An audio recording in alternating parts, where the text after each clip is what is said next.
السلام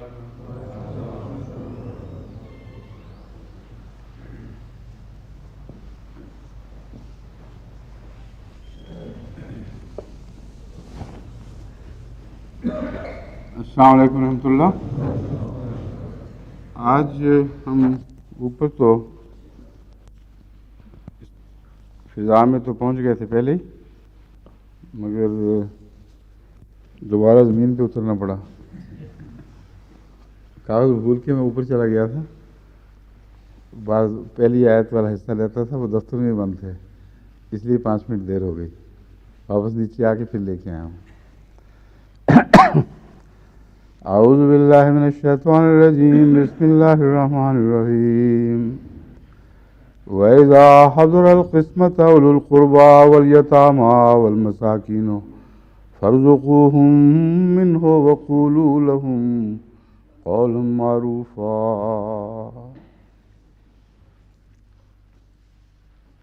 اور جب ترکے کی تقسیم کے وقت قرابت دار اور یتیم اور مسکین پہنچے ہوئے ہوں تو ان کو بھی کچھ کھلاؤ اور ان سے اچھی بات کرو. اس آیت کے اوپر ہم نے کل گفتگو کی تھی. اس سلسلے میں ابھی یتیم پوتے والا مسئلہ ابھی باقی تھا، اس کے متعلق مزید وضاحتیں ضروری تھیں. چنانچہ میں نے ایک تو یہ کہا تھا کہ حضرت مولانا غلام رسول صاحب راجے کی کا ایک بڑا اچھا مضمون شائع ہوا تھا، اس میں بھی وہ بھی آپ کے سامنے ان کے دلائل بھی رکھوں گا. کچھ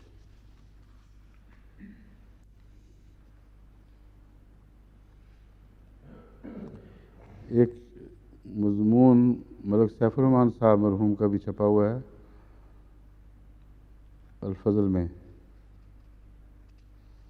اس پہ مختلف پہلوؤں سے جو بحث اٹھائی گئی ہے اس کی تفصیل میں جانے کی ضرورت نہیں ہے، کیونکہ آخر پر بات وہی بنتی ہے ملک صاحب کے مسلک کی جو ہماری فقہ میں درج ہو گئی ہے، وہی ہے نا. اور وہ وہی بات ہے جو مجھے قبول نہیں. اس لیے یہ جو میں بات کہہ رہا ہوں اس کے دلائل دوں گا، لیکن فیصلہ نہیں ہے. فیصلہ حسب دستور اسی طرح ہوگا کہ ہماری مجلس افتاء ان باتوں پر غور کر کے پھر جب باقاعدہ مجھے سفارش کرے گی پھر فیصلہ تبدیل ہونے یا نہ ہونے، یعنی وہ فقہ کا وہ حصہ تبدیل ہونے یا نہ ہونے کا باقاعدہ رسمی فیصلہ ہوگا. اس وقت تو درس کے تعلق میں جو کچھ سمجھا ہوں وہ میں آپ کے سامنے بیان کروں گا.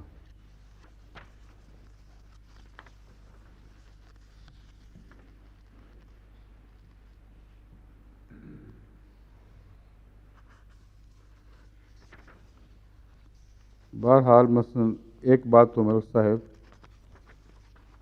کھل کر اپنے اس مضمون میں لکھتے ہیں کہ یتیم پوتے کی محرومی کا مسئلہ منصوص علیہ نہیں بلکہ اجتہاد پر مبنی ہے، جس میں خطا اور ثواب دونوں کا احتمال ہے. یعنی یتیم پوتے کا وارث ہونے کا مسئلہ کہنے کی بجائے یتیم پوتے کی محرومی کا مسئلہ، اس سے اندازہ ہوتا ہے کہ ان کا رجحان کس طرف ہے. لیکن جو فیصلہ کیا چونکہ دیانتداری سے ہے اس لیے اپنے کیے ہوئے اثر کو پھر کاٹ دیا ہے، کیونکہ کہتے ہیں کیونکہ منصوص ہے، اجتہاد پر مبنی ہے جس میں خطا اور ثواب دونوں کا احتمال ہے. جب خطا اور ثواب کا احتمال ہو گیا تو ہونا نہ ہونا برابر ہو گیا، نہ اس کی سند نہ اس کی سند. پھر دلوانے کی بھی کوئی سند نہ رہی. اگر نہ دلوانے کی سند نہیں ہے تو حصہ دلوانے کی بھی پھر کوئی سند باقی نہیں رہتی. مگر یہ ضمنی بات ہے، میں اب آپ کو تفصیل سے اس مسئلے پر وہ باتیں سمجھاتا ہوں جو از خود ان مسائل سے فقہ کی موجودہ اس زمانے کی بحثوں سے جو چیزیں اٹھنی چاہیے اور جن پر واضح طور پر فیصلے ہونے چاہیے وہ میں آپ کے سامنے رکھتا ہوں. مختلف اسلامی ممالک میں اس سلسلے میں جو نیا رجحان ہے وہ پوتے کو کچھ دلوانے کا رجحان ہے، اور یہ دلیل کہ کیسے دیا جائے یہ مختلف ہے. چنانچہ اکثر اسلامی ممالک میں جہاں یہ فیصلہ ہوا ہے وہاں وہی طرز اختیار کی گئی ہے جو ہماری فقہ احمدیہ میں اختیار کی گئی ہے، اور یہ کہا گیا ہے کہ گویا پوتے کے حق میں وصیت کرنا دادا کا فرض ہے، اور اس فرض کی ادائیگی سے قاصر ہو جائے تو خدا کی سزا کا مسئلہ نہیں ہے، صرف ہم یہی سمجھیں گے کہ گویا اس نے وصیت کر دی، اور اگر وصیت نہ کرے تو پھر پوتے پوتیوں کا حق ہے کہ وہ قضاء میں جا کے بھی یہ فیصلہ کروائیں، اور قضاء اس صورت میں لازماً یہ فیصلہ کرے گی کہ اس کا فرض تھا اس لیے اس نے وصیت کر دی۔ اب یہ بہت پیچیدہ بات اٹھائی گئی ہے، فرض کیسے تھا؟ اگر فرض ایسا تھا کہ نہ بھی کرتا تو ہونی سمجھی جاتی تو قرآن کریم نے یہ کیوں نے کہہ دیا کہ ان کا حصہ ہے؟ یہ عجیب بات ہے کہ اس کو وصیت فرمائی جا رہی ہے کہ تم ان کے نزدیک، جو بالکل غلط ہے، میں آگے ثابت کروں گا کہ غلط بات ہے، ان کو نصیحت کی جا رہی ہے کہ وہ شخص جس کا بیٹا مر جائے اور اس کے بھائی وغیرہ بھی ہوں مثلا، تو اس کا فرض ہے کہ اس بیٹے کے حق میں وصیت کرے، اگر نہیں بھی کرے گا تو کوئی فرق نہیں پڑے گا، کیونکہ وہ تو ہم نے دلوانا ہی دلوانا ہے، اس لیے پھر یہ سمجھ لیں گے کہ وصیت کر دی۔ یہ عجیب و غریب منطق قرآن کریم کے مزاج کے بالکل اس سے منافی ہے۔ یہ ہو ہی نہیں سکتا کہ قرآن کان کو اس طرح سے پکڑنے کی بجائے دوسری طرف سے پکڑے۔ یہ فقہا نے پکڑا ہے کان، قرآن کریم نے نہیں، اور اس طرز فیصلہ کے نقائص ایسے ہیں کہ سمجھ نہیں آتی کہ ان کو کیوں زیر بحث نہیں لاتے۔ مثلا نواسے نواسی کی بحث کیوں نہیں اٹھائی گئی؟ پوتا پوتی کی بحث اٹھائی گئی ہے تو نواسے نواسی کی کیوں نہیں؟ بیٹی بھی تو حقدار تھی۔ یہ آپ نے اپنے رسم و رواج کے مطابق قرآن سے وہ فیصلے چاہے ہیں جو جہالت کے زمانے کے فیصلے ہیں۔ بڑی شان کے ساتھ ہم قرآن کریم کو سب دنیا میں پیش کرتے ہیں کہ وہ لڑکی محروم جس کو ورثے میں بانٹا جاتا تھا اس کو وارث قرار دے دیا۔ مستشرقین بھی، متعصب مستشرقین بھی بول اٹھے ہیں کہ واہ واہ کیا فیصلہ ہے، اور اپنے علماء اس بیٹی کو عملاً محروم سمجھتے ہیں، کیونکہ صرف پھر دادا پوتے کی کیا بحث ہوتی؟ دادا پوتا، دادا پوتیاں، دادا نواسا، دادا نواسیاں، اور یہ بحثیں بھی اٹھنی چاہیے تھیں، ان سب کو دلوانا چاہیے تھا۔ اور پھر اس بیوہ کا کیا قصور ہے جس کا کسی بیٹے کی بیوہ جس کے بچے نہیں ہیں، اگر وہ وارث ہوتا تو اس کی بیوہ کو کچھ نہ ملتا، اس کو قرآن کی روح سے 1/4 ملتا اگر اس کے بچے نہ ہوتے، تو اس کا ذکر ہی کوئی نہیں۔ تو کیسی فقہ ہے جو قرآنی مضمون میں دخل دیتی ہے اور سارے نظام کو الٹا کے رکھ دیتی ہے؟ اصولی فیصلہ صرف یہ ہونا چاہیے تھا کہ کیا باپ کی زندگی میں بیٹے وارث حقدار ہیں اس کے مال میں برابر کے کہ نہیں؟ اگر حقدار ہیں تو پھر بیٹیاں بھی اسی طرح حقدار ہیں جس طرح بیٹے حقدار ہیں۔ پھر وہ بیٹے بھی حقدار ہیں جو لاولد مر جاتے ہیں اور شادیاں ہوئی ہیں، وہ بیٹے بھی حقدار ہیں جو لاولد مر جاتے ہیں کیونکہ شادیاں ہی نہیں ہوئیں، تو پھر ان کا حصہ اس طرح تقسیم ہونا چاہیے جس طرح شریعت نے ایسے لوگوں کا حصہ واضح طور پر مقرر فرما دیا ہے۔ ایک آدمی کا بیٹا وارث ہوتا ہے، یعنی مرنے کے بعد تو تسلیم شدہ بات ہے، ان کے نزدیک وہ مرے یا نہ مرے وہ شریعت اسلامیہ کے مطابق اپنے باپ کی جائیداد کا گویا ایسا ہی وارث ہے جیسے اس کی زندگی میں مر چکا ہو۔ تاخیر سے عمل ہو رہا ہے، انتظار ہے کہ وہ مرے تو پھر اس پر عمل ہو، یہ ہیلڈ ان سسپینس ہے، معاملہ سارا لٹکا ہوا ہے کہ والد مرے گا تو فیصلہ ہوگا۔ یہ اصول ہے جو انہوں نے تسلیم کیا۔ اب جو بیٹا لاولد مر گیا ہے یا شادی سے پہلے مر گیا ہے اس کو نکالیں گے کس طرح اس شخص سے؟ کوئی قانون، کوئی حق نہیں ہے نکالنے کا۔ اس لیے یہ پھر سمجھا جانا چاہیے کہ ایک بیٹا مر گیا چھوٹے ہوتے، دوسرا بیٹا مر گیا، ان دونوں کے حصے ان کو پہلے دیے جائیں، پھر اگر ماں زندہ ہو تو چونکہ وہ لاولد مرتے ہیں تو ان کی ماں کا حصہ نکالا جائے، اور پھر باقی حصہ ورثاء میں اسی طرح حصہ رسید تقسیم کیا جائے جس طرح کلالہ کا حصہ تقسیم ہوتا ہے۔ اور کلالہ کا حصہ تقسیم ہونے میں ایک حصہ اس کا ایسا بھی ہوگا جو ان میں سے کسی کو بھی نہیں ملے گا، بہن بھائیوں وغیرہ کو کسی کو نہیں ملے گا، وہ ٹکڑا الگ رہ جائے گا۔ پھر بیوہ جیسا کہ میں نے بیان کیا ہے، وہ بیچاری وہ کیوں محروم ہے؟ میاں بیوی دو ہی ہیں ابھی، تو حادثے میں بیٹا فوت ہو جاتا ہے کسی کا، تو اس کی بیوہ کو باہر نکال دیں گے، یا جب وہ مرے گا تو پھر آئے گی واپس حصہ لینے کے لیے؟ اگر آئے گی تو کیا جواب دو گے اس کو؟ کیا اصول ہے؟ وہ لاوارث مرا تھا تو پھر جو بیٹے چھوڑ کے مرا وہ کیسے لاوارث نہیں مرا؟ تو سارا نظام وصیت قرآن کریم کا ان فیصلوں نے اکھاڑ کے تتر بتر کر دیا ہے، جو قرآن کریم کی تعلیم میں دخل دینے کا لازمی نتیجہ ہونا چاہیے تھا۔ اپنے جو جاہلانہ تصورات یا رواجات ہیں ان کی پیروی کی گئی ہے اور قرآن کو چھوڑ دیا گیا ہے۔ بنیادی اصول یہی ہے کہ ہر شخص اپنی زندگی میں مالک ہے، جو ورثہ پائے بغیر مر جائے وہ ورثہ پائے بغیر مر گیا، اور حادثات کے نتیجے میں ایک ہی خاندان میں اونچ نیچ ہو جایا کرتی ہے، اس کو روکنے کا کوئی بھی اختیار نہیں کسی کو۔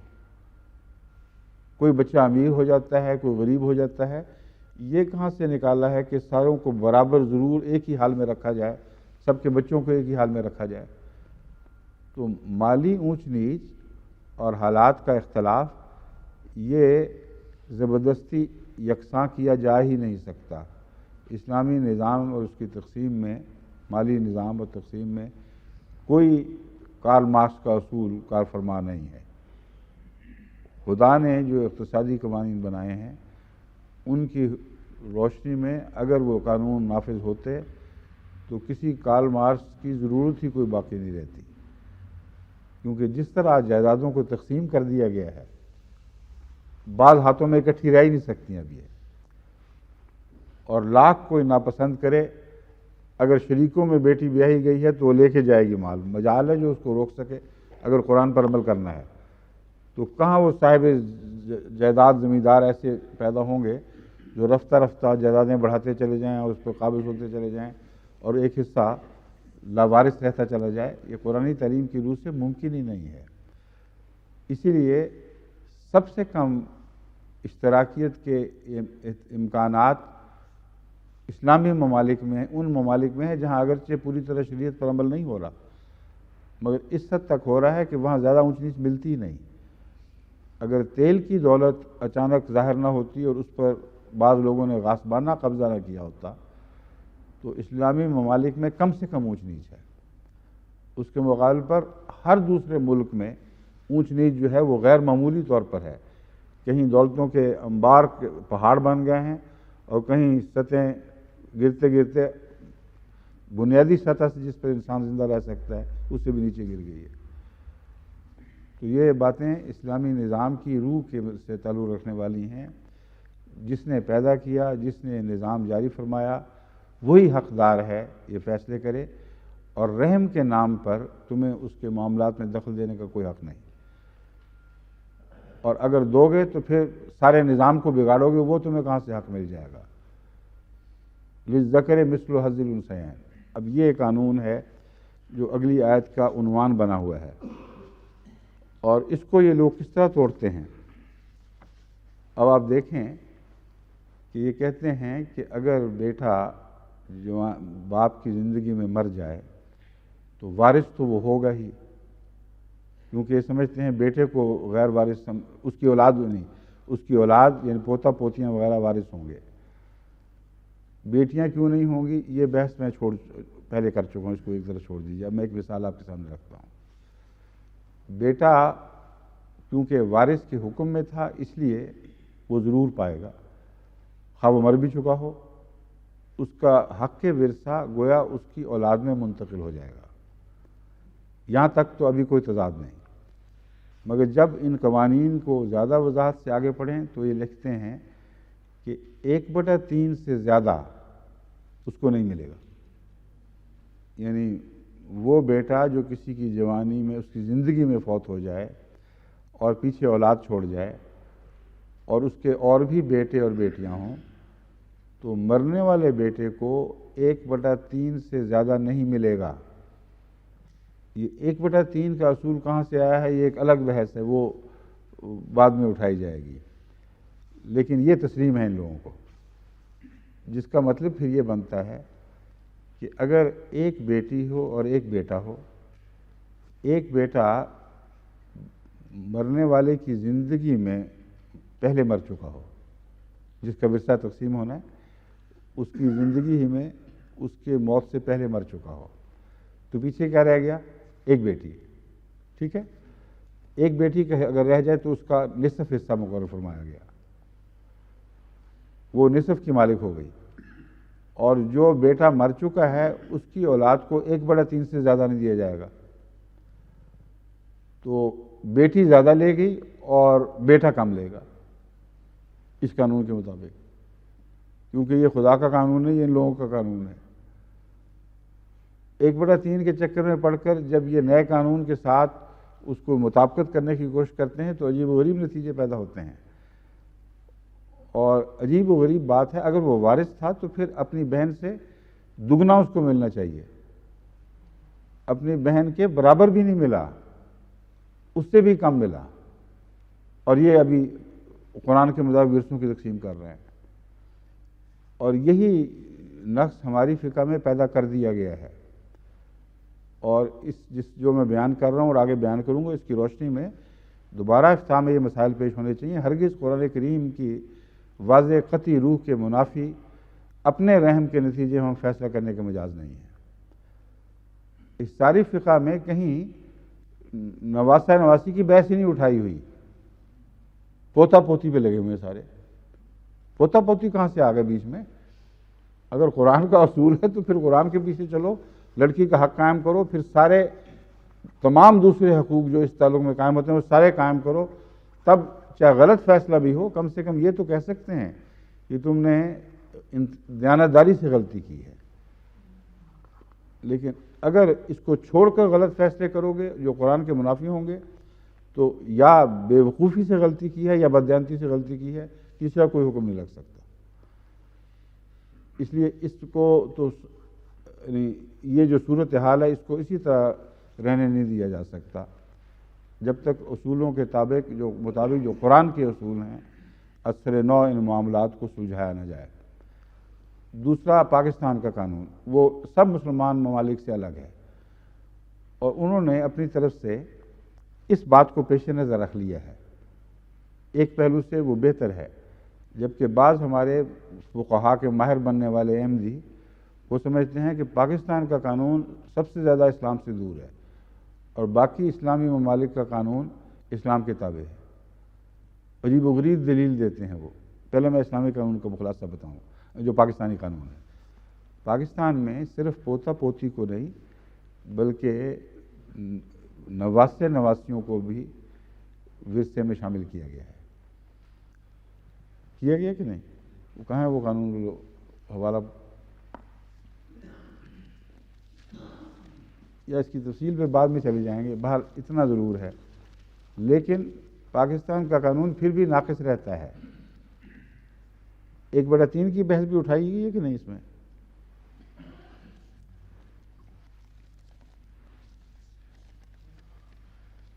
میں نے کہا تھا میرے پاس اس پورا پڑھنے کا وقت نہیں، آپ پڑھ لیں اور مجھے یہ بتا دیں یہ دو تین سیلینٹ فیچرز جو ہیں۔ نہیں ہے؟ ہاں دے دیں، خلاصہ نکال لیا ہے، ٹھیک ہے۔ پاکستان کا قانون obligatory bequest کے نام سے جاری ہوا ہے، جو دادا نانا ایسی وصیت نہ کر سکے تو عدالت اس کی اس طرح کارروائی کر سکتی ہے گویا اس نے کی تھی. یعنی یہاں بھی وہ 1/3 تو آپ ہی آ جائے گا. میرے ذہن پہ جو دستخط یہ وجہ ہے، اس کی بنیاد انہوں نے وہی بنائی ہے جو ہمارے فقہا دوسرے فقہا نے بنیاد بنائی ہے کہ گویا اس نے وصیت کر دی. اور اسی قسم کی درخواست کو ہر دوسری رضاکارانہ درخواست پر ترجیح دی جائے گی جو کہ متوفی نے یا متوفا نے اصلاً اپنی وصیت میں کی تھی. جو قانون ہے انہیریٹنس بائی رائٹ کا نام دیا گیا ہے اس کو اصل میں. obligatory bequest کے تابع اس قانون کو جاری کیا گیا.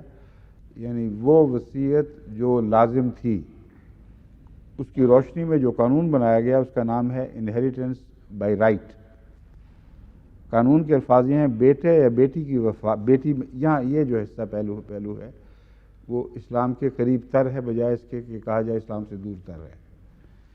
بیٹے یا بیٹی کی وفات کی صورت میں جبکہ وہ ترکہ کی تقسیم سے پہلے فوت ہوتا ہے تو متوفا کے بچے اگر اس وقت زندہ ہیں تو اسی حصہ کے وارث ہوں گے جن کا وارث ان کی ماں یا باپ بنتے اگر وہ زندہ ہوتے. اس میں پھر 1/3 کی وضاحت نہیں ہے، مگر اگر یہ obligatory ریکویسٹ کے تابع ہے بیکویسٹ کے تابع ہے تو یہ تمام ایسے فقہا جو اس کو تسلیم کرتے ہیں ان کے نزدیک مطلب یہ ہے کہ 1/3 سے زیادہ ایسی صورت میں باپ وصیت نہیں کر سکتا، کیونکہ جس وصیت کے آیت کی طرف وہ اس مضمون کو پھیرتے اور اس سے روشنی لے رہے ہیں بظاہر، اس کے تابع اس تمام فقہا کو تسلیم ہے کہ یہاں غیر وارث کی وصیت کی بات ہو رہی ہے. اس لیے یہ مضمون اب سمجھنا بڑا ضروری ہے. وہ آیت جس میں یہ فرمایا گیا ہے کہ وصیت کرے، جب تم میں کسی کو موت آ جائے تو تم وصیت کرو، یہ ہے وہ obligatory وصیت.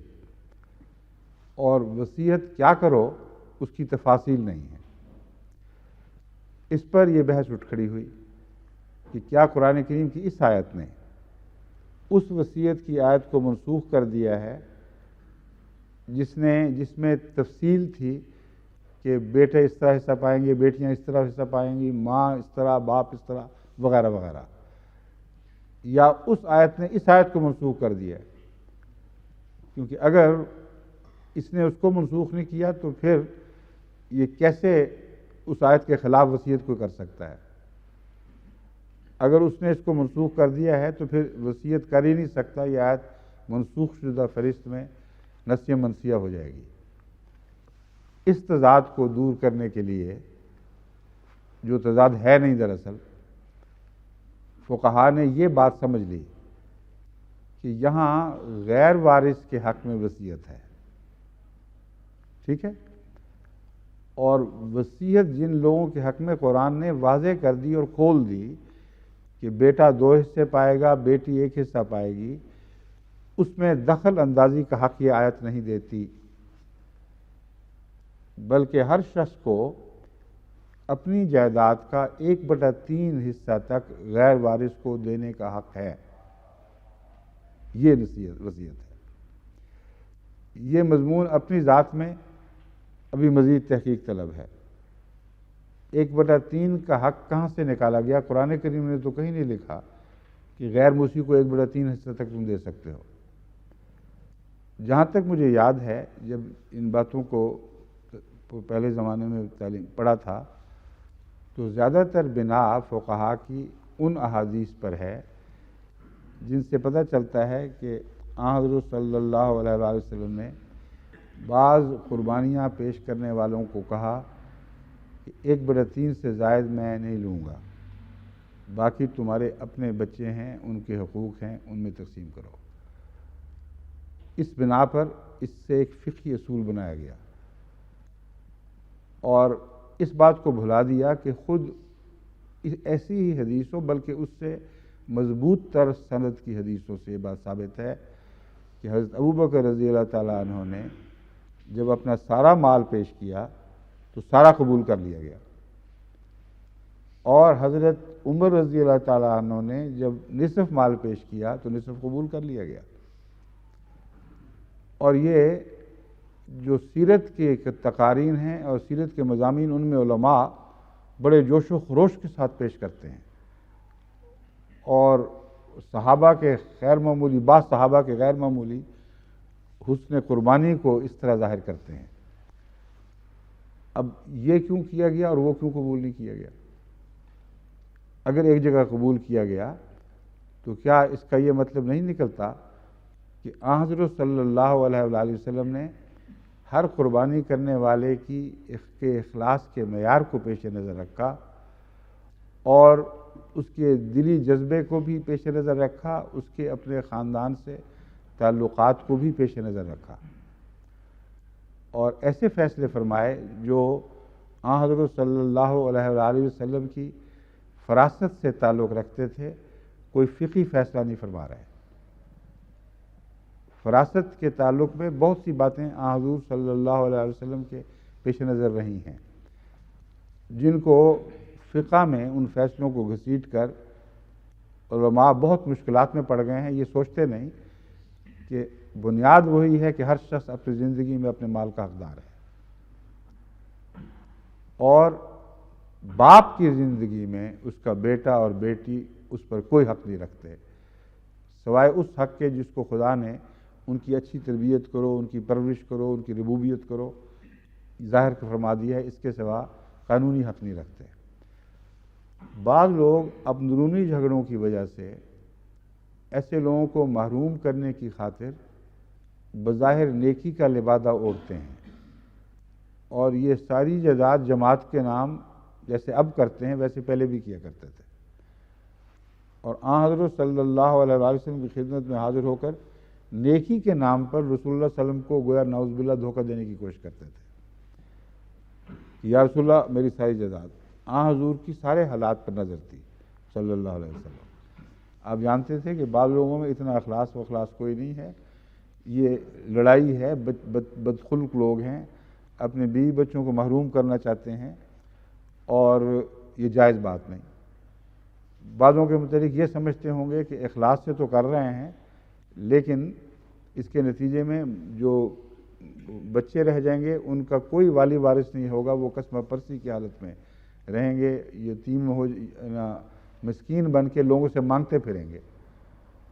تو یہ نیکی دوسری نیکی سے متصادم ہے، نہ کہ شرعی مسئلہ ایک دوسرے مسئلے سے متصادم ہے۔ یہ استنباط کیوں نہیں کرتے علماء؟ اگر یہ استنباط کریں تو اس قبیل کی تمام حدیثیں ایک دوسرے کے ساتھ مطابقت کھائیں گی۔ حضرت ابو بکر سے پورا وصول کر لیا، ان کے خلوص پر بھی کامل یقین، اور اس بات پر بھی یقین کہ ان کی اولاد در بدر دھکے نہیں کھائے گی، وہ کچھ الہی بشارات کے نتیجے میں ہوگا یا اپنی فراست کے نتیجے میں۔ جب یہ یقین تھا تو لیا، اور ان کی اولاد نے کبھی بھیک نہیں مانگی پھر کبھی کسی سے۔ حضرت عمر رضی اللہ تعالیٰ سے نصف وصول کیا، جو جتنا انہوں نے دیا، اور ان کے اخلاص کو قبول فرمایا۔ باقیوں کے متعلق یہ فیصلہ کیا کہ اگر ان کی نیکی کے طور پر میں یہ وصول کر لوں تو یہ نیکی بعض بچوں کے حق میں بدی بن جائے گی، اور اپنے بچوں پر تو بے رحمی، جو قرابت دار ہیں جن کا خدا تعالیٰ نے بار بار ذکر فرمایا ہے، اور دوسرے مقاصد، اعلیٰ مقاصد کو اس طرح ترجیح دے دینا کہ ایک نیکی دوسری نیکی کا گلا کاٹ رہی ہو، اس کو قبول نہیں فرمایا۔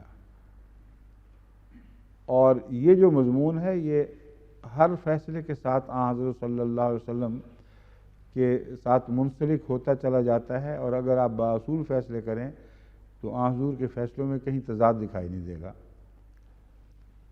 بعض جنگوں کے موقع پر جب رزق کی کمی اس حد تک پہنچی کہ بعض کھا سکتے تھے اور بعض بھوکے مر جاتے، وہاں آپ نے سب سے منگوا لیا اور کلیتاً ہر ایک سے لے لیا۔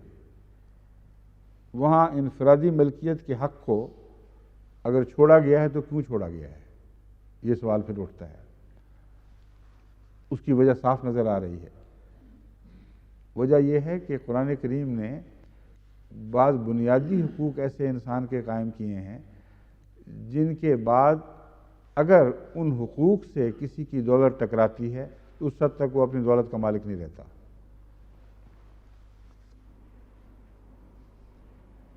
وفی اموالہم حق للسائل والمحروم، ان کے اموال میں ایسی صورت بھی ہو سکتی ہے کہ غریب اور سائل کا حق شامل ہو گیا ہو۔ اس کا جو چاہے کوئی اور ترجمہ کرے، رسول اللہ صلی اللہ علیہ وسلم کی یہ حدیث اس آیت کا یہ مضمون ہمارے سامنے رکھ رہی ہے کہ اگر اموال لوگوں کی ملکیت ہوں لیکن وہ ان کے کھاتے پیتے میں دوسرے لوگ بھوکے مر رہے ہوں، تو جو بنیادی حق خدا تعالیٰ نے قائم فرمایا ہے آدم کے زمانے سے شریعت کے آغاز میں کہ تم کھاؤ گے پیو گے پہنو گے اور ننگے نہیں رہو گے، بے چھت کے نہیں رہو گے، اس قانون سے جب وہ ذاتی ملکیت کا حق ٹکرائے گا تو یہ سمجھا جائے گا کہ ان کا حق ان زائد دولت رکھنے والوں کے حق میں داخل ہو گیا ہے۔ بس ایسے موقع پر جبکہ اجتماعی صورت میں دولت چند ہاتھوں میں بڑھ کر بڑھ گئی ہو اور بقیہ دولت باقیوں کی کم از کم ضرورتیں پوری کر سکتی ہو، کسی کو اسلام حق نہیں دیتا کہ ان سے زبردستی چھینے، کیونکہ یہ اقتصادی نظام کمیونزم پر مبنی نہیں ہے۔ لیکن جب بعضوں کے بنیادی حقوق سے محروم ہونے کا خطرہ ہو تو اس وقت اس آیت کا یہ معنی ہوگا کہ ان کا حق شامل ہو گیا۔ چنانچہ رسول اللہ صلی اللہ علیہ وسلم نے فرمایا کہ کسی کے پاس زیادہ ہے وہ لے آئے، تھوڑا ہے وہ لے آئے، اور سب کو اکٹھا کیا اور پھر برابر تقسیم کر دیا، جو روزمرہ کی زندگی میں نہیں ہوتا تھا۔ تو روزمرہ کی زندگی کے عام حالات میں ایک فتویٰ اور ایک طرز عمل ایک اور معنی پیدا کرتا ہے اور خصوصی حالات میں ایک اور معنی پیدا کرتا ہے، لیکن ان میں تصادم نہیں ہے، کیونکہ بعض بالا اصول کے تابع موقع اور محل کے مطابق ان اصول کی روشنی میں فیصلے ہو رہے ہیں جن میں کوئی تضاد نہیں ہے۔ یہ صورتحال ہے جو 1/3 والے حصے پر بھی اطلاق پاتی ہے۔ 1/3 کو اگر تم اس طرح تقسیم کرو گے اور پھر یہ بھی تسلیم کرو گے کہ جو مر رہا ہے اس کے پہلے مرے ہوئے بیٹے کا حق شامل ہے، تو پھر تم نے حدیث سے جو استنباط کیا وہ قرآن کے واضح فیصلے سے متصادم ہو گیا، کیونکہ 1/3 کو مان کے بیٹھے ہو کہ اولاد کے حق میں 1/3 کا مضمون نہیں آ رہا بلکہ غیر وارث کو دیا جا رہا ہے۔ دو باتیں تسلیم ہو گئیں، ایک تو یہ کہ جو مرنے والا ہے اس سے پہلے جو اس کا مرا ہوا بیٹا تھا جس کی جائیداد کی تقسیم ہونی ہے، یہ بار بار اس لیے کھول رہا ہوں کہ یہ مضمون عموماً لوگ ساتھ ساتھ نہیں چل سکتے، اس لیے یاد دہانی کرانی پڑتی ہے کیا بات کر رہے ہیں۔ ایک شخص زید مرتا ہے، اس کا ایک بیٹا بکر اس سے پہلے مر چکا ہے، اگر وہ وارث ہے تو لازماً بیٹیوں کے مقابل پر 2 حصے پائے گا اور بھائیوں کے ساتھ 2 حصوں میں شریک ہوگا، قطعی بات ہے۔ اگر وہ غیر وارث ہے تو پھر ان کے اصول کے مطابق 1/3 سے زیادہ اس کو نہیں دیا جا سکتا، کیونکہ 1/3 تک تقسیم کرنے کا حق غیر وارث کو ہے، اپنی اولاد کے متعلق کہتے ہیں جائز نہیں ہے۔ یعنی وہ اولاد جس نے وارث ہونا ہے اس کے حق میں فقہا کے نزدیک 1/3 اپنی مرضی سے تقسیم کرنے کا جو حق ہے وہ چسپاں نہیں ہوتا، ان پر صادق نہیں آتا۔ یہ مسلمہ ہے تمام علماء کو، اس میں کوئی اختلاف نہیں کہ اگر ایک شخص مر رہا ہو تو اس آیت کی روح سے جس میں وصیت کرنے کا حکم دیا گیا ہے وہ اپنی اس اولاد کے حق میں اس وصیت کے حق کو اس طرح استعمال نہیں کر سکتا کہ بعضوں کو زیادہ دلوا دے بعضوں کو کم دلوا دے، کیونکہ یہ پھر تصادم ہے وصیت کی اس آیت سے جو حصوں کو باقاعدہ تقسیم کر کے معین طور پر بانٹ رہی ہے، جس کو نصیبم مفروضہ فرمایا گیا ہے۔ یہ مشکل ہے، اس لیے 1/3 تک کی وصیت سے زائد بھی نہیں کر سکتا اور 1/3 وارثوں کے حق میں نہیں کر سکتا۔ تو پھر جو مر چکا تھا اس کو غیر وارث کے طور پر دیا گیا ہے، اصل میں یہ ماننا پڑے گا۔ اس لیے وراثت کے بہانے سب ختم ہو گئے۔ اگر وہ وارث تھا تو 1/3 کا قانون اس پہ کیسے لگ جائے گا؟ وارث کو تو 1/3 کی تابع کچھ دیا جا ہی نہیں سکتا، اور وارث کو جو مستقل تعلیم ہے اس کے تابع بیٹیوں بہنوں کے مقابل پر 2 حصے اور بھائیوں کے ساتھ شریک 2 حصے ملیں گے۔ مگر اس طرح انہوں نے آپس میں خلط مبس کر کے سارا نظام وراثت الٹا پلٹا دیا ہے، اور کسی ایک اصول کو کے پیچھے بھی چل کے دیکھیں دوسرے اصولوں سے ٹکرا جاتے ہیں۔ اب سمجھ گئے ہیں بات ڈاکٹر صاحب؟ نیند تو نہیں نہ آ رہی؟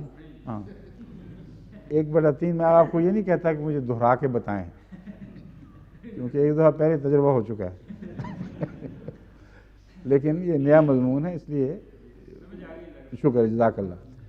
مگر ہو سکتا ہے کچھ ایسے بھی ہوں جو آپ کی طرح زیادہ تیز نہ ہوں۔ آپ کے بیٹے کو بھی سمجھ آ گئی ہوگی میرے خیال، وہ بڑا ذہین ہے، کیوں جی؟ آ گئی ہے نا؟ دیکھ لیں ماشاء اللہ ایک خاندان کو تو سمجھ آ گئی، اب باقی خاندانوں کو بھی آنی چاہیے۔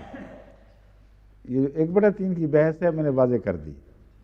اول یہ کہ 1/3 کا اصول قرآن کریم سے کہیں مترتب نہیں ہوتا، نکالا نہیں مستخرج نہیں ہے۔ قرآن کریم میں کہیں یہ نہیں لکھا کہ کوئی موسی اپنے وارثوں کے علاوہ غیر وارثوں کو اپنی جائیداد کا 1/3 دے سکتا ہے، درست؟ 1/3 کا اصول احادیث سے منضبط کیا گیا ہے، اور ان احادیث کو چھوڑ دیا گیا ہے اور ان کو زیر بحث نہیں لایا گیا جو خود 1/3 کے اصول سے متصادم ہے، اور یا کلیتاً بعضوں سے وصول کرنے کی اجازت دیتی ہیں، اور بعض یہ ہے کہ سب سے سب کچھ وصول کر لیا، تھوڑا بہت سب بحث ختم ہو گئی۔ ان حدیثوں کے درمیان میں رکھ کے پھر فیصلہ کریں، ثابت کریں کہ آپ کا 1/3 کا اصول جائز ہے۔ پھر 1/3 کا اصول غیر وارث کے حق میں مانتے ہیں، خود ہی جس شاخ پر بیٹھے تھے اس کو کاٹ دیا کہ بیٹا چونکہ وارث ہے اس لیے اس کی اولاد کو ملے گا، اگر وارث ہے تو 1/3 سے زیادہ کیوں نہیں دے سکتے؟ اور اگر نہیں دے سکتے تو پھر قرآنی اس حکم سے ٹکرا گئے ہو کہ وَلِلذَّكَرِ مِثْلُ حَظِّ الْأُنثَيَيْنِ۔ حدیث سے استنباط کرتے کرتے وہاں پہنچے جہاں قرآن کے اوپر تبر رکھ دیا، اور اس کی واضح تعلیم اس کی سے بالکل متصادم بات کی اور اسے چھوڑ دیا اور اپنے استنباط کو قبول کر لیا۔ اس کا تمہیں کہاں سے حق مل گیا؟ یہ ہیں جو جھگڑے اٹھ کھڑے ہوئے، اور پھر وراثت کے اصول کے تابع بیواؤں کو محروم کر دیا ان کے حق سے۔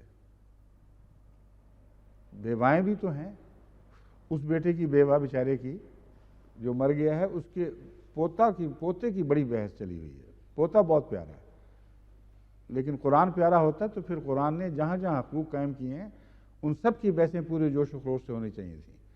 بیواؤں کے حق میں بھی آواز بلند ہونی چاہیے تھی کہ تم غلط قوانین ہیں، یہ اپنی طرف سے بعض چیزوں کو قبول کر رہے ہیں، بعض کو چھوڑ رہے ہیں جس کا قرآن تمہیں حق نہیں دیتا۔ بیواؤں کا بتاؤ کہاں رکھا ہوا ہے تم نے؟ تو ہر ایسے مرنے والے کی بیوہ کو بھی اس کا حصہ رستی ملنا چاہیے تھا۔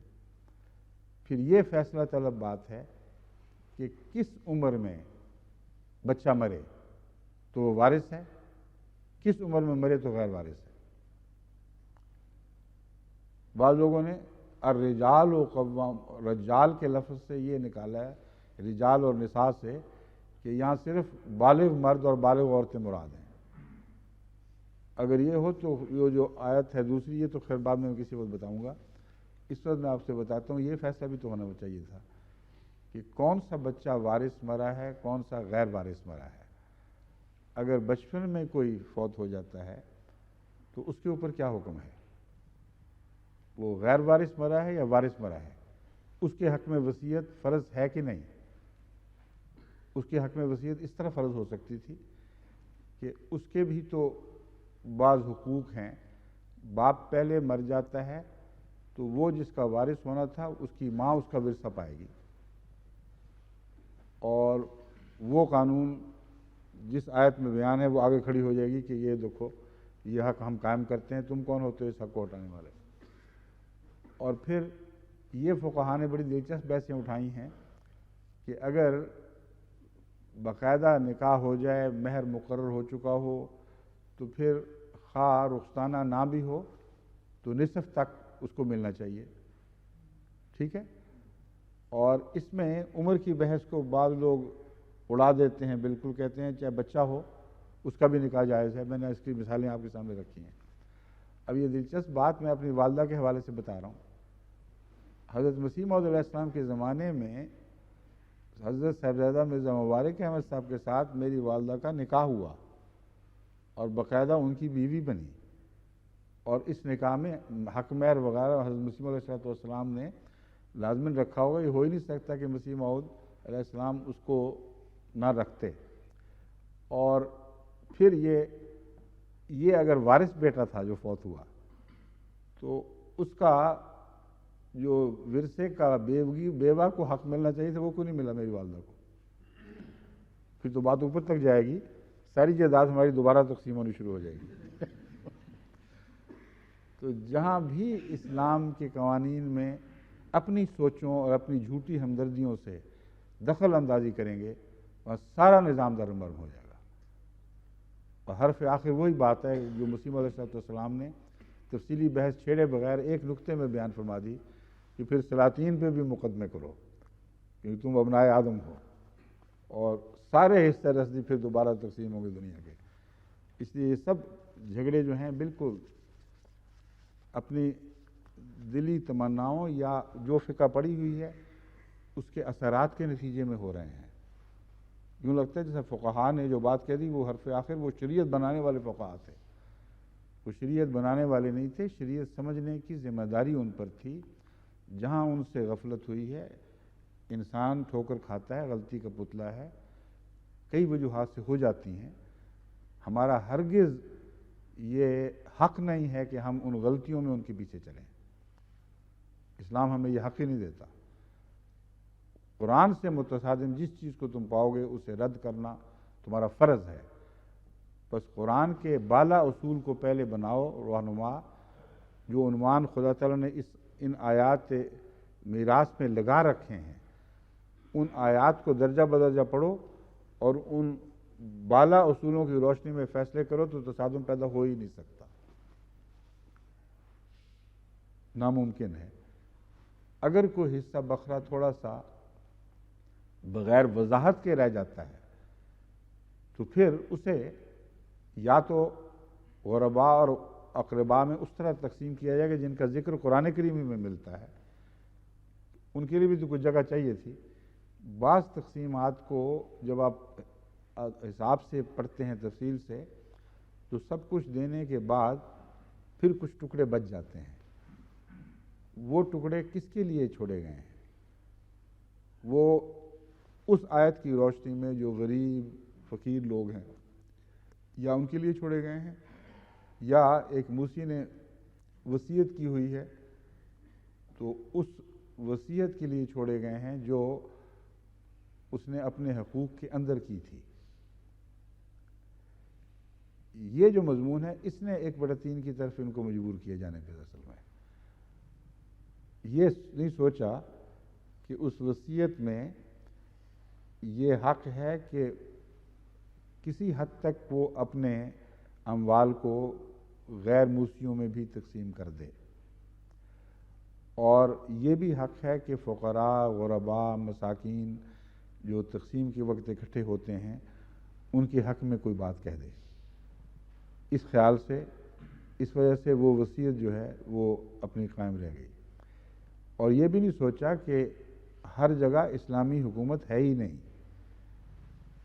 اس لیے وہاں 1/3 کی بحث ویسے ہی ضروری نہیں ہے، کیونکہ اسلام جو پھیل رہا تھا اس زمانے میں بھی اسلام کی حکومت کی حدود سے بہت دور تک آگے نکل چکا تھا، اور وہاں قوانین جو تھے وہ جاہلانہ، مشرکانہ یا بعض دیگر مذاہب کے قوانین چل رہے تھے جن سے اسلام بہت آگے نکل آیا تھا۔ اب سوال یہ ہے کہ کیسے کامل کتاب ہوتی اگر وصیت کی وہی تعلیم دے جاتی جس میں 1/2، 1/3 اولاد وغیرہ کی باتیں تو ہوتی، مگر ایسے ممالک کے لیے جہاں دوسرے قانون رائج ہوں کوئی ان مسائل کا حل پیش نہ کرتی۔ بس میرے نزدیک 1/3 کی بحث سے قطع نظر وہ آیت کریمہ اپنی ذات میں نہ صرف بغیر تصادم کے موجود رہنی چاہیے بلکہ لازم تھا کہ یہ تعلیم اتاری جاتی۔ بس ایسے ممالک جیسے انگلستان ہے، جیسے جرمنی ہے، جیسے افریقہ کے ممالک ہیں، چین ہے، جاپان ہے، جہاں کے قوانین وصیت اولاد کے حق میں بالکل اور فیصلے کر رہے ہیں، وہاں یہ فرض ہو جائے گا کہ مرنے والا مرنے سے پہلے وہ وصیت کرے جس وصیت کی قرآن نے اس کو تعلیم دی ہے۔ بس کتبہ کا مطلب یہ نہیں ہے کہ اپنے اس بچے کے حق میں وصیت کرے جو پہلے مر گیا، یہ زبردستی کی تعیین کی گئی ہے، اس کا کوئی جواز بھی نہیں یہاں سے نکلتا۔ کتبہ کا مطلب یہ ہے کہ لازم ہے اس پر وصیت کرنا جس کو یہ خدشہ ہو کہ انصاف نہیں ہوگا میرے مرنے کے بعد اور قرآنی ہدایات پر عمل نہیں ہوگا، اس کا فرض ہے کہ قرآنی ہدایات کے مطابق وصیت کرے۔ اس وصیت میں یہ حصہ شامل ہے کہ اقربا کا بھی خیال رکھنا، حصوں کی تقسیم نہیں ہے، اس لیے یہ عرف میں چھوڑا گیا، معروف کے مطابق باتیں ہیں، اور وہاں چونکہ قرآن نے حصے مقرر نہیں کیے اس لیے آپ کو بھی حصہ مقرر کرنے کی ضرورت نہیں۔ مرنے والا خود سمجھتا ہے کہ میں اسلامی تعلیم کے مطابق وصیت کی تاکید کر بھی جاؤں تو کچھ اور اقربا ہوں گے، کچھ اور لوگ ہوں گے جن کے حق میں مجھے کچھ کہنا چاہیے، کیونکہ قرآن مجھ سے تقاضا کرتا ہے۔ اس کے لیے حصے کی اور نسبت کی کوئی پابندی ظاہر نہیں فرمائی گئی۔ پھر اگر جھگڑے ہوں تو اس کے گواہی کا نظام کیسے ہوگا، کون کس کے خلاف گواہی دے گا، کتنے آدمی اکٹھے ہوں گے، اگر کوئی جنگل میں ہے تو کیا کرے گا، وغیرہ وغیرہ، وہ سارے احتمالات کو پیش نظر رکھ کر تمام دنیا میں ہونے والے امکانات کو وصیت کے نظام نے اپنے گھیرے میں لے لیا ہے۔ یہ ہے وہ مضمون جو میں ان آیات کی تلاوت سے سمجھتا ہوں، مگر جو علماء ہیں وہ چونکہ بہت زیادہ فقہا کے پیچھے چل پڑے ہیں اور اصطلاحیں بنا بنا کے اصطلاحوں کے جنگل میں جکڑے گئے ہیں بالکل، ان کو میری نصیحت ہے کہ اثر نو غور کریں، قرآنی رہنما اصولوں کو پیش نظر رکھیں، جہاں ان سے تصادم ہو وہاں کسی بات کو قبول نہ کریں، اور پھر اثر نو غور کریں کہ ہمیں وصیت کے نظام کو کسے جاری کرنا چاہیے۔ حضرت مولوی غلام رسول صاحب راجے کی بہت گہرے عالم تھے اور بہت ہی وسیع نظر تھی، یعنی آپ کا تقوی اور علم دونوں کا مقام اتنا بلند تھا کہ صحابہ میں ان کو ایک غیر معمولی حیثیت حاصل ہے، غیر معمولی شان ہے۔ 3 چیزیں آپ کی شخصیت کا نمایاں حصہ تھیں، ایک تقوی جو بہت بلند پایا کا اور اس کے نتیجے میں صوفیانہ طرز اختیار فرمائی آپ نے، دوسرا علم، ظاہری علم ایسا وسیع اور ایسا مضبوط کہ شاذ و نادر اس پائے کے علماء آپ کو ملیں گے جو ظاہری علم کے لحاظ سے بھی اتنا وسیع گہرا علم رکھتے ہوں۔ اور تیسری بات جو ان سب پر غالب تھی وہ خلافت سے اطاعت کا ایسا تعلق کہ خلیفہ وقت کے منہ سے جو بات نکلتی تھی اپنے علم کو دہرا لیتے تھے اور جانتے تھے کہ اس میں غلطی ہوگی اگر کوئی میں اس سے مخالف ہوں، اور کبھی ایک بھی بات آپ کی آخر ایسی نہ ٹھہری جو خلیفہ وقت کے ساتھ پوری طرح موافق نہ ہو گئی، اور اگر نہیں ہوئی تو خاموش رہے، اس پر پھر زبان نہیں کھولی کبھی۔ دوسرے علماء کا ایسا اختلاف ملتا ہے جس سے اخلاص کی کمی نہیں کہہ سکتے۔ ہر ایک کے تقویٰ کی پہچان الگ الگ ہے۔ بعض لوگ اختلاف رکھتے ہیں، جائز ہے، فقہ میں اختلاف رکھنا ہرگز ناجائز نہیں، مگر جو میں بیان کر رہا ہوں بات حضرت مولوی راجی کی صاحب کی، وہ یہ تھی کہ جن مضامین پر خلیفہ وقت نے زبان کھول دی اور فیصلہ دے دیا، اپنا پھر مضمون یا تو اسے اس کے مطابق غور کر کے غلطی پکڑی اور ٹھیک کر لیا، یا پھر خاموش ہو گئے۔ کبھی اشارتاً بھی اس کے متعلق پھر کہیں بات نہیں کی کہ نہیں یہ بات انہوں نے یوں کی تھی، اصل میں یوں ہونی چاہیے۔ انہوں نے حضرت مولوی صاحب نے بھی ایک یتیم پوتے کی وراثت کے مسئلے پر غور فرمایا اور ایک مضمون شائع کیا۔ کس الفضل میں شائع ہوا؟ یہ الفضل میں ہوا تھا یا یہ لکھا نہیں ہوا؟ میں نے ایک دفعہ پہلے کسی زمانے میں یہ مضمون پڑھا تھا، اور مجھے جہاں تک یاد پڑتا ہے یہ ہمارے کسی اخبار رسالے میں شائع ہوا تھا، وہاں سے لیا گیا۔ اب جب دوبارہ نوٹوں میں آیا تو اس کا سر پیر نہیں ہے، کہاں سے آیا، کب لکھا ہے؟ ہاں، ان کو پوچھا، ان کو کہیں حوالہ دیا کریں جب وہ ایسی چیزیں بھیجتے ہیں جو علمی مضامین سے ضرور رکھنے والی ہیں، تو لازم ہے کہ حوالہ دیں، تاریخ اشاعت بتائیں، کیونکہ بعض دفعہ بعض دوسرے فیصلے جو اس کے بعد کے ہیں وہ اثر انداز ہو سکتے ہیں، ہمیں ترمیم کرنی پڑے گی بعض باتوں میں۔ مثلا اس کے بعد اگر کوئی فیصلہ شائع ہوا ہے دوسرا تو اس کو دیکھنا پڑے گا اس کی حیثیت کیا ہے۔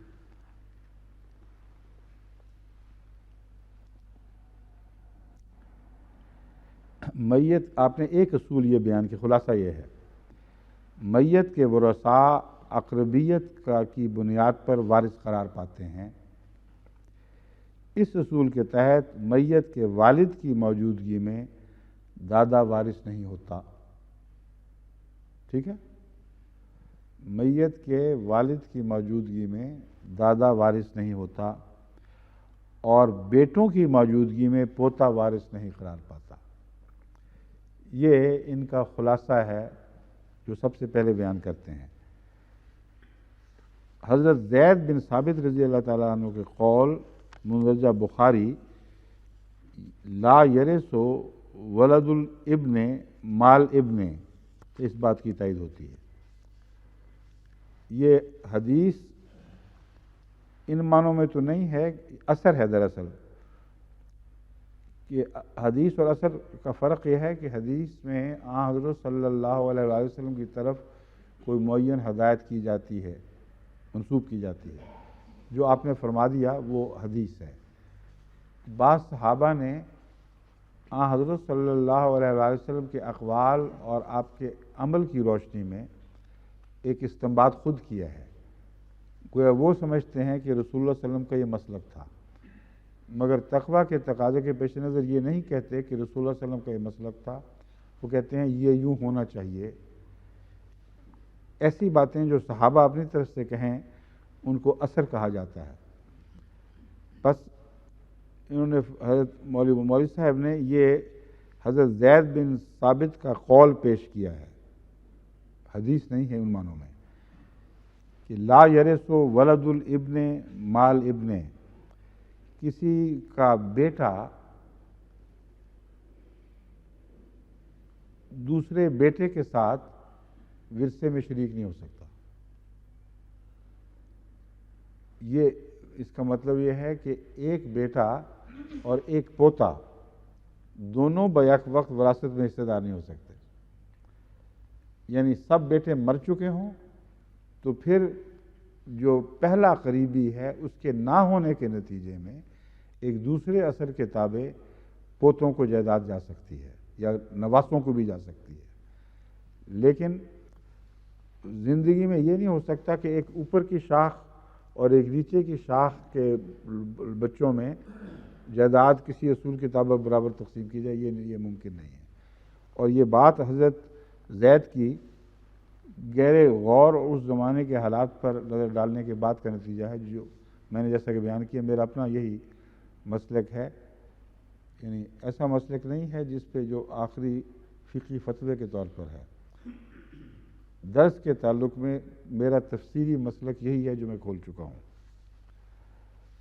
صحابہ کرام، دوسری بات یہ اٹھائی ہے، صحابہ کرام سے لے کر آج تک کے علماء کا اتفاق کہ یتیم پوتا وارث نہیں قرار پاتا، لن یجمعہ اللہ علی الضلالۃ الحدیث۔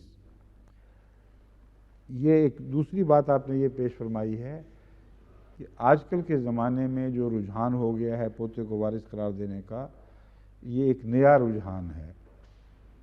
پرانے فقہا میں سے ہر مسلک کے فقہا پر نظر ڈال کے دیکھیں، کسی مسلک کے فقیہ نے بھی کبھی یہ فتویٰ نہیں دیا کہ اس بیٹے کا بیٹا کے بچے جو کسی کی زندگی میں فوت ہو گیا ہو وارث ہو سکتے ہیں۔ اور چونکہ یہ بھی حدیث ہے کہ امت کبھی بھی گمراہی میں تمام ترجمہ نہیں ہو سکتی، ضرور استثنائی آوازیں اٹھنی چاہیے۔ یہ ناممکن ہے کہ ساری امت، جو اجماع کہا جاتا ہے جس کو، اس کو ایک اور رنگ میں حضرت مولوی صاحب پیش فرما رہے ہیں کہ گمراہی پر اجماع نہیں ہو سکتا، ناممکن ہے۔ بس پرانے فقہا کا اس بات پر اتفاق، یہ ہمارے فقہا پیش بھی نہیں کرتے، زیر بحث نہیں لاتے۔ دیکھا آپ نے، یہ حضرت مولوی صاحب نے جو بڑی گہری نظر رکھی تھی، یہ بات لازماً پوری تحقیق کے بعد کہی ہے۔ تیسری بات آپ یہ فرماتے ہیں، اگر شفقت کو بنیاد بنایا جائے، جیسا کہ میں کہہ رہا ہوں کہ شفقت بنائی ہوئی ہے صرف، تو پھر یتیم نواسے کو نانا سے، یہ وہی دلیل مولوی صاحب نے اٹھائی ہے۔ اور یہ میں آپ کو یہ بتا رہا ہوں کہ چونکہ حضرت مولوی صاحب کی سوچ قرآن کے حدیث کے مطابق تھی، اس لیے یہ نہیں ہے کہ میں پہلے وہ پڑھ کر یاد کر کے پھر آپ کو بتائیے بات۔ مجھے جو اس بات کی خوشی ہے، وہی نہج، وہی سوچ میری از خود جو پیدا ہوئی ہے، وہ حضرت مولوی صاحب کی سوچ کے ساتھ عین مطابقت رکھ رہی ہے، سوائے بعض ایسی علم حصوں کے جن پر میری نظر نہیں تھی اور حضرت مولوی صاحب کی تھی، مگر طبی فیصلوں کے مطابق اللہ تعالیٰ کے فضل سے سارے درسوں کے درمیان، اس درس اور پہلو کے دوران میں نے باتیں محسوس کی ہیں کہ جو استنباط میں کرتا ہوں اللہ کے فضل کے ساتھ حضرت مسیح موعود علیہ السلام کے ان حصوں کا جب اس نظر سے مطالعہ کیا جائے تو عین مطابق نکلتے ہیں، اور یہ بہت اللہ کا احسان اور فضل ہے۔ اب نواسے کو بھی انہوں نے اٹھا لیا ہے، اور یتیم بھتیجے کو مالدار چچا سے بھی حصہ ملنا چاہیے۔ اگر شفقت کی باتیں کرتے ہو تو ان غریبوں کو کیوں چھوڑ دیا ہے؟ دادا کو یتیم پوتے کے لیے وصیت کرنے پر مجبور نہیں کیا جا سکتا، تاہم مسلمان پر جملہ متحققین کے لیے وصیت کی تلقین، تاہم ہر مسلمان پر جملہ مستحقین کے لیے وصیت کی تلقین ہے۔ بالکل وہی بات ہے جو میں پہلے آپ کے سامنے پیش کر چکا ہوں، ایک ذرے کا بھی اختلاف نہیں۔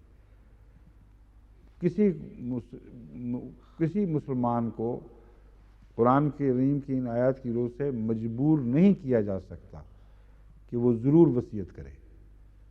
اللہ کی طرف سے ایک تلقین ہے، اور وہ تلقین محض پوتوں کے حق میں نہیں ہے۔ یہ غلط ہے کہ اس تلقین کو پوتوں کے حق میں محدود کر دیا جائے۔ تمام اولاد بیٹیوں کے حق میں بھی ہوگی، اور تمام یتامہ اور مستحقین اور اقربا جو بالعموم خاندان سے تعلق رکھنے والے لیکن غربا ہیں، ان سب کے حق میں تلقین ہے۔ تو پھر جیسا ان سے سلوک کرو گے ویسا پوتوں سے بھی کرو۔ لیکن پوتے کے حق میں جہاں تک غیر وارث کے حق میں کچھ کہنے کا تعلق ہے، یا نواسے کے حق میں جہاں تک غیر وارث کے حق میں کچھ کہنے کا تعلق ہے، یہ بتانا ضروری ہے کہ یہ اولا ہے، بہرحال اولیت اسی کو ہے۔ اور اگلی آیت اسی مضمون کو تقویت دے رہی ہے کہ دیکھو یتامہ کے حقوق کا خیال رکھنا، ان بچوں کے یتامہ جو تمہارا وارث ہوئے بغیر مر گئے ہیں وہ سب سے زیادہ مستحق ہیں۔ کس حد تک ان کو دیا جا سکتا ہے، یہ بحث ایک الگ بحث ہے۔ یہ 1/3 والی بحثوں کی مزید چھان بین کے بعد جب کوئی قطعی اصول طے ہو جائے گا پھر وہ ٹریٹ ہوں گے تو غیر وارث کے طور پر ہوں گے، اور غیر وارث کے طور پر ٹریٹ ہوں گے تو ایسا ہی تعلیم نہیں دی جا سکتی کہ وہ جو ورثاء قرآن کی روشنی میں ان سے زیادہ حصہ پا جائیں، کیونکہ حصوں کو الٹانے کی بھی ہمارے پاس کوئی دلیل نہیں ہے۔ تو تصادم قرآن کریم سے کسی صورت میں نہیں ہوگا، اس کے ان باتوں کے دائرے کے اندر رہتے ہوئے ہمارے علماء کو چاہیے کہ اثر نو ان باتوں پر غور کریں۔ اب اس کے بعد ملک صاحب والی کا جو تفصیلی مضمون ہے وہ میرے نزدیک پڑھنے کی ضرورت نہیں رہتی۔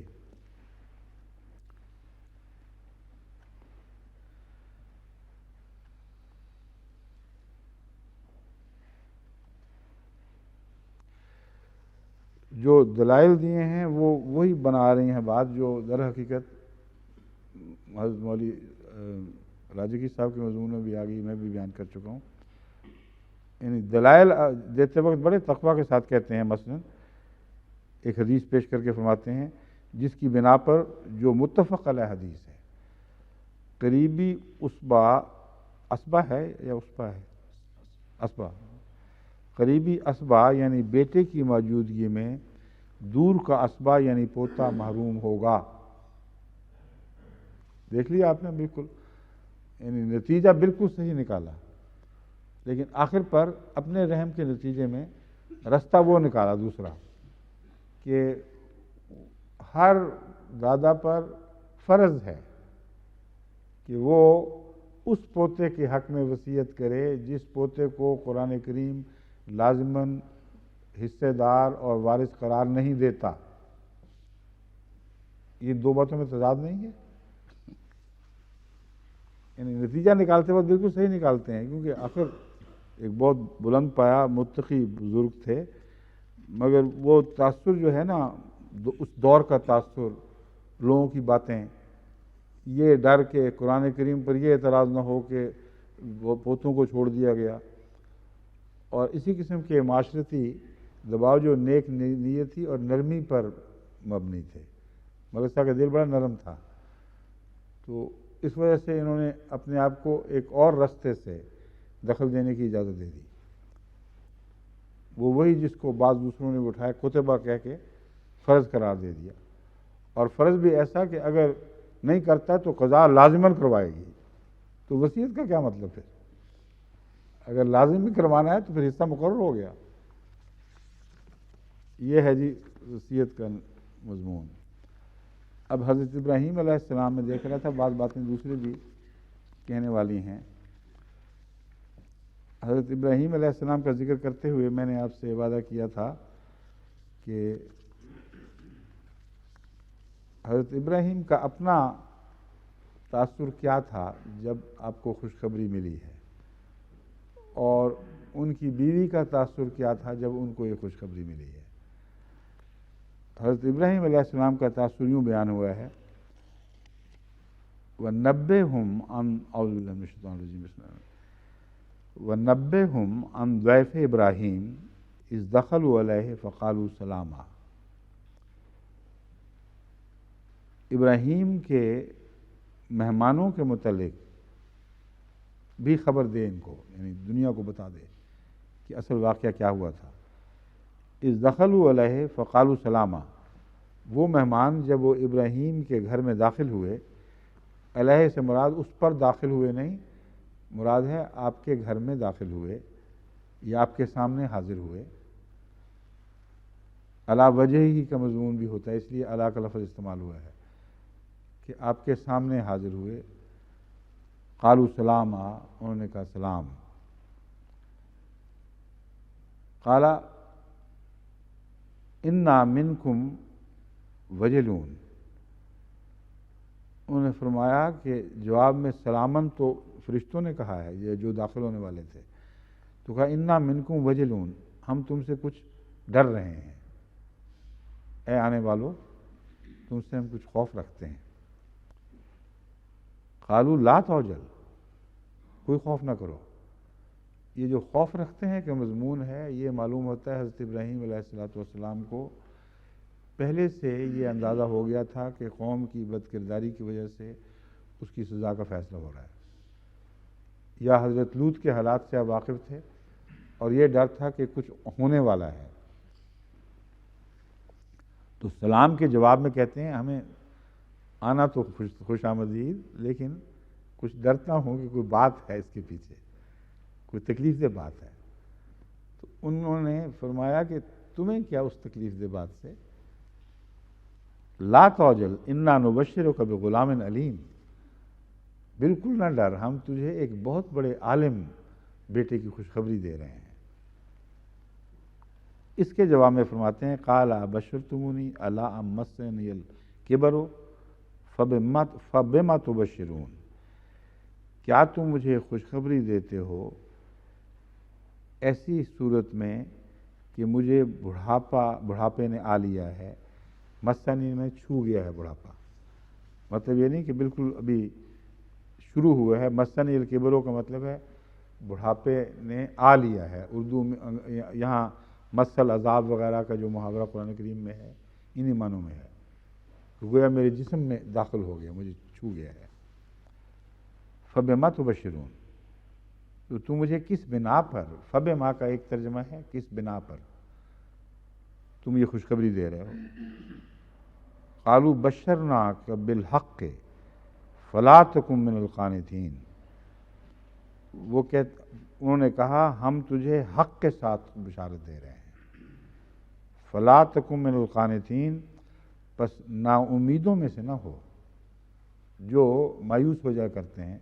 یعنی بڑھاپا کی طرف جو اشارہ کیا تو انہوں نے یہ سمجھا کہ فرشتے یہ سمجھتے ہیں کہ اپنے بڑھاپے کی وجہ سے مایوس ہیں، حضرت ابراہیم اس کو غلط قرار دیتے ہیں۔ قال ومن یقنط من رحمت ربہ الا الضالون، یہ کیسے ممکن ہے کہ گمراہوں کے سوا دوسرے لوگ بھی خدا کی رحمت سے مایوس ہو جائیں؟ تو ناممکن ہے، یہ بات کیا کر رہے ہو؟ یہ بات نہیں ہے، کچھ اور باتیں پیش نظر ہوں گی۔ ان باتوں میں یہ بھی ہو سکتی ہے کہ بڑھاپے کی اولاد کو پیچھے کون سنبھالے گا، ان کی تربیت اس طرح ہو سکے گی کہ نہیں جس طرح میں چاہتا ہوں اور جس کے لیے میں دعائیں کرتا رہا ہوں، کیونکہ جب بھی آپ نے دعا کی ہے اس میں اولاد کے حق میں غیر معمولی طور پر نیک ہونے اور خدا اور رسیدہ ہونے کی دعائیں شامل تھیں، اور جب دعا نہیں بھی کی اور خدا تعالیٰ نے آپ کو اپنی ذات کے متعلق خوشخبریاں دیں تو من ذریت ہی ساتھ لگا دیا ہر جگہ کہ میری اولاد کو بھی، اولاد تھی یا نہیں تھی اس سے قطع نظر وہ ساتھ ہی مانگ لیا ہے۔ یہ روح تھی جس کے پیش نظر آپ نے کہا بڑھاپے میں، یعنی اتنی دیر بعد اولاد ہو رہی ہے جس کے بعد زندگی لمبی ممکن ہے اتنی نہ رہے کہ انسان اپنی آنکھوں کے سامنے تربیت کر سکے۔ اب دوسری آیت میں لیتا ہوں ذاریات سے، سورہ الحجر کی آیت تھی، آیات 25 تا 31 میں ہے الذاریات میں، هل اتاک حدیث ضیف ابراہیم المکرمین، کیا تجھے ابراہیم کے معزز مہمانوں کی اطلاع نہیں ملی؟ کیا یہ خبر نہیں تجھے پہنچی؟ یہ جو حدیث ہے یہاں اس سے مراد ذکر ہے، قطعی بات کوئی سنی سنائی بات نہیں بلکہ واقعہ مراد ہوتی ہے۔ حدیث کا استعمال لفظ کا بسا اوقات واقعات کے ضمن میں حدیث کا اطلاق ہوتا ہے، یہ لفظ اس حق میں بولا جاتا ہے۔ بس کیا تجھے ابراہیم کے معزز مہمانوں کا واقعہ نہیں پہنچا؟ اذ دخلوا علیہ فقالوا سلاما قال سلام قوم منکرون، یہاں منکرون میں دراصل اسی بات کی طرف اشارہ ہے، انا منکم وجلون۔ ترجمہ کرنے والے منکرون کا ترجمہ کرتے ہیں اجنبی لوگوں، تو منکرون کا ایک یہ مطلب بھی ہوتا ہے کہ جن کی آمد اتنی پسندیدہ نہیں ہے، ہو تو مہمان سر آنکھوں پر لیکن لگتا ہے ایسے کام پہ آئے ہو کہ ہم ڈر رہے ہیں، اس لیے منکرون کا لفظ کہہ دینا آتے ہی ان مخفی خوفوں کی طرف اشارہ کر رہا ہے، اور مضمون اس سے متضاد نہیں ہے جو پہلے بیان ہوا ہے، اسی کے بیان کا ایک اور ذریعہ ہے۔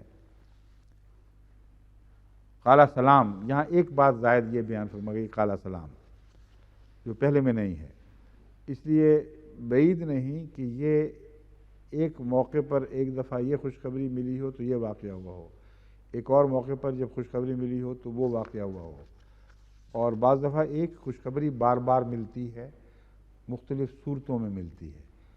حضرت مریم کے تعلق میں واضح طور پر قرآن سے ثابت ہوتا ہے کہ بارہا خوابوں میں بھی خوشخبری ملی اور فرشتوں نے متمثل ہو کے بھی خوشخبری دی ہیں۔ بس یہ کہنا کہ ایک ہی واقعہ کے دو بیان ہیں، یہ بھی درست نہیں۔ یہ واقعہ بار بار ہوا ہوگا، اور جب ہوتا ہے تو کسی قدر فرق کے ساتھ سوال جواب ہوتے ہیں، میں نے ہی انہی باتوں کو تو نہیں 100% دہرایا جاتا۔ فراغ الی اہلہ فجاء بعجل سمین،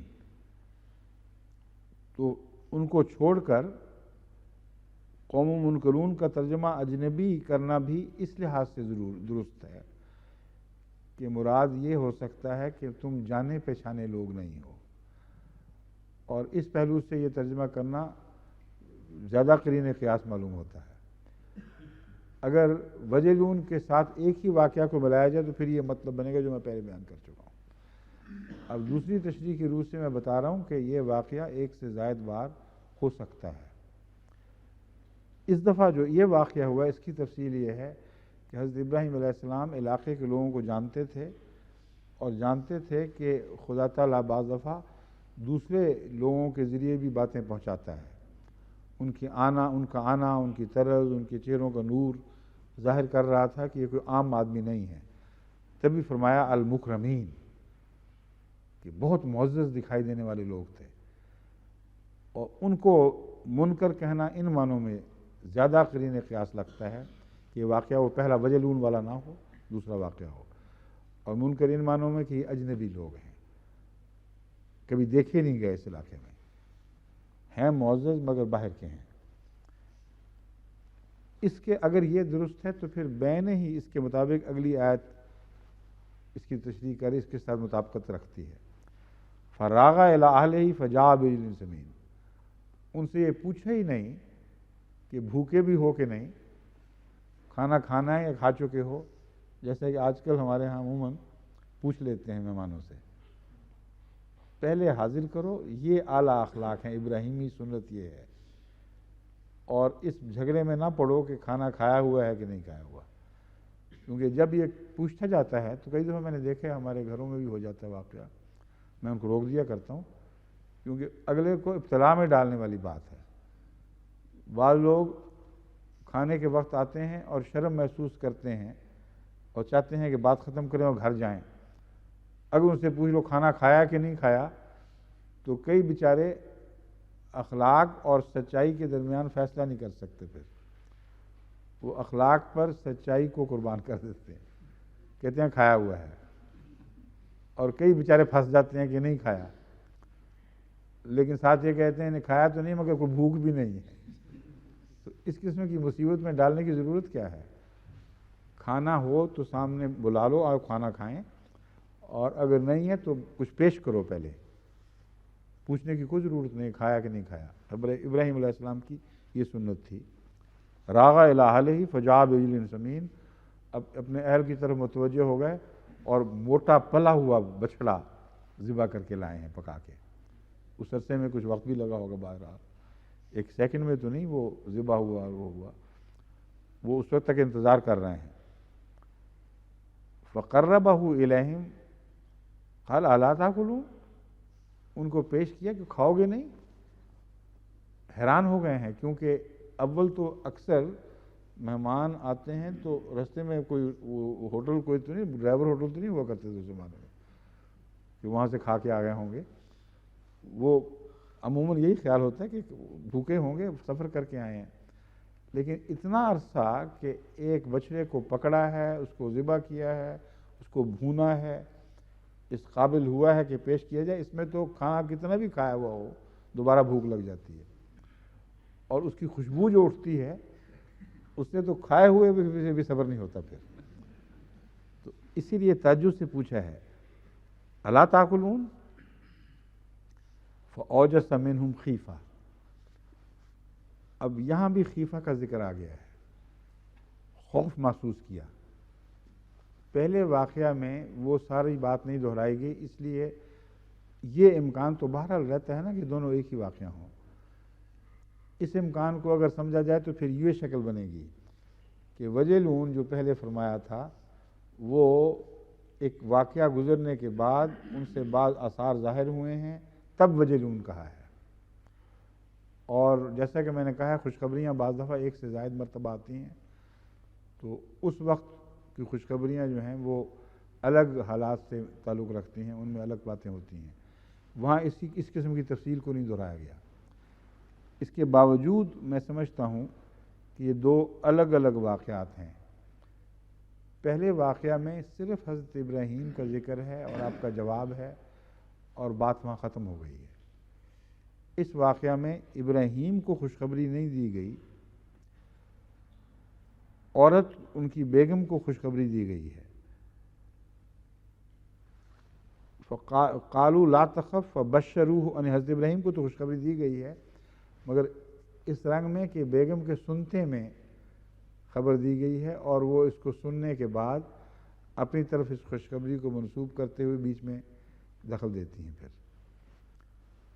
قالوا لا تخف وبشروه بغلام علیم، یہ غلام علیم وہی ہے، ایک صاحب علم بیٹے کی خوشخبری دی گئی. فاقبلت امرأته فی سرۃ فسکت وجہها وقالت عجوز عقیم.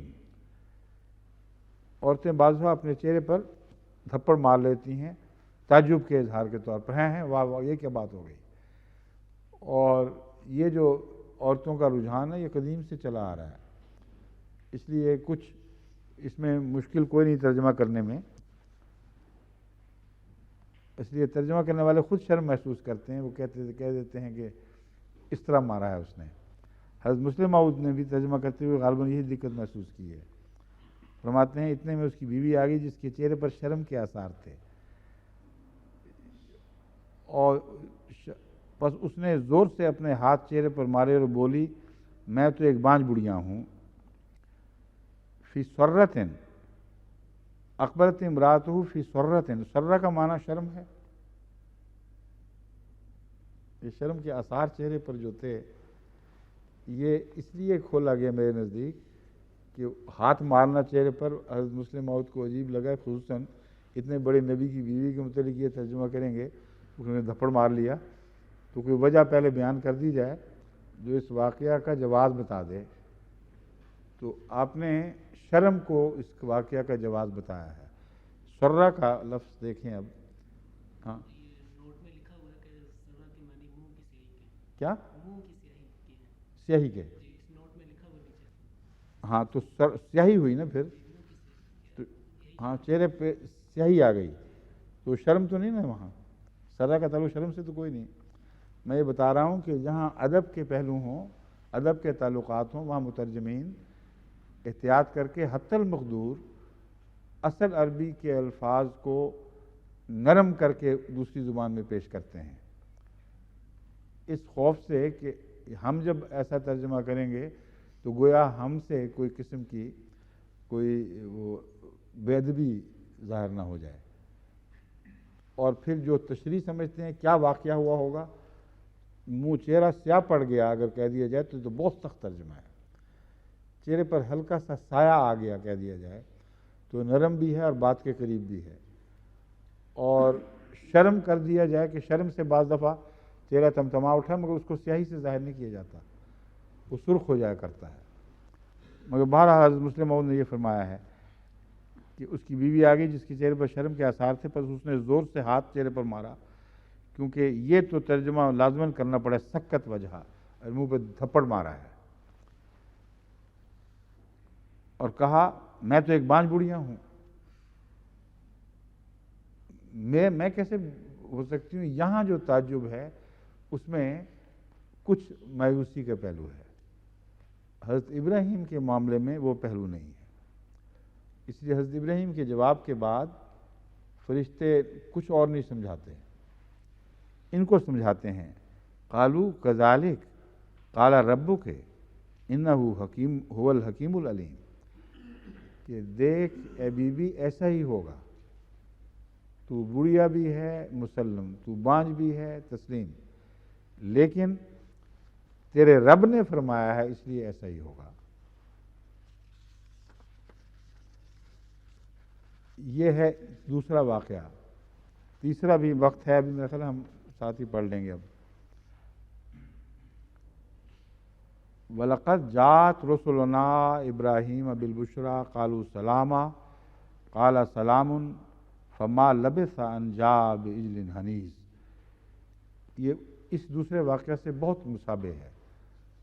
پہلے میں فوری طور پر بچڑا لانے کا ذکر نہیں تھا، اس لیے یا تو وہ خلاصہ ہے یا وہ اور واقعہ ہے۔ میں سمجھتا ہوں کہ یہ امکان موجود ہے کہ پہلی خوشخبری حضرت اسماعیل کے متعلق ہو اور دوسری خوشخبری حضرت اسحاق کے متعلق ہو۔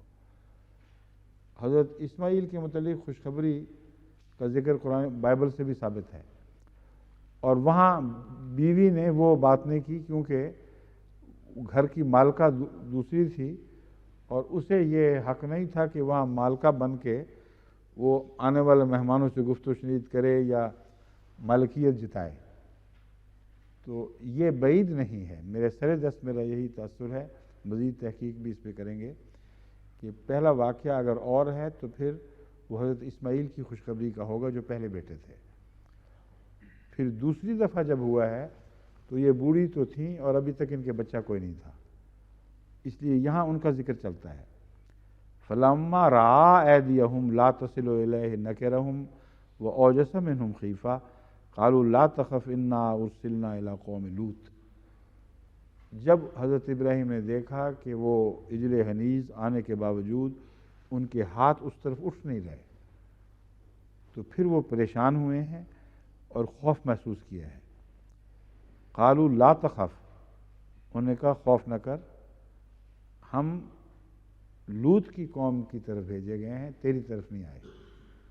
یعنی خوف اپنی ذات کے متعلق نہیں کیا، اپنی قوم کے بارے میں کیا تھا کہ یہ کوئی اور مصیبت اب پڑنے والی ہے ہماری قوم پر۔ فرمایا نہیں، غم نہ کر، فکر نہ کر، یہ نوح کا واقعہ ہے، نوح کے متعلق ہم پیغام لے کے آئے ہیں۔